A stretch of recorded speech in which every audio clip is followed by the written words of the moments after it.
Hello everyone, সবাই কেমন আছো? আমি খুব ভালো আছি। আজকে দিনটা আমি খুব মজা করে কাটাচ্ছি বিকজ আমার হাজব্যান্ড আমায় সারপ্রাইজ পার্টি গিফট করেছিল। মেনু থেকে,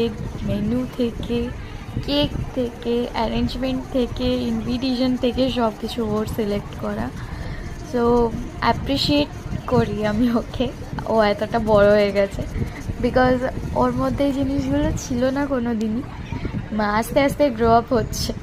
থ্যাংক ইউ আপু, জানিয়ে দিই। বার্থডে সেলিব্রেশন হলে গিফট তো পাবোই, আর গিফট খোলার জন্য আমার দাঁত যথেষ্ট ছিল বিকজ আমার কাছে না সিজার ছিল না নাইফ ছিল, কোনোটাই ছিল না।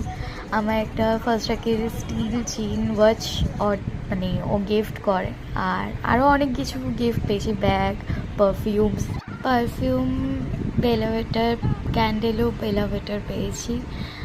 আর এরপরে আমরা কেক ডিস্ট্রিবিউট করে নিয়ে সাথে ফিশ পকোড়ার সাথে এনজয় করলাম।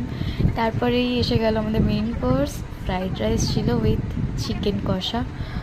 আর খেতে খেতে আমি রিভিউ নিলাম রান্নাবান্না কেমন হয়েছে। জাস্ট কিডিং, কি আমি রান্না করেছি বল কেমন হয়েছে, আসলে তো তাই নয়। সবাই জানো, দেখতেই পাচ্ছ। আর এটা একটা প্রাইভেট রুম বুক করা হয়েছিল সেলিব্রেশনের জন্য। আর এটা ছিল ভেন্যু হচ্ছে ক্যাফেলজি। আমার বাপের বাড়ি মানে শিবরামপুর এরিয়ায়, যে থেকে থাকো সে জানবে। মজা করে কাটালাম। বাই।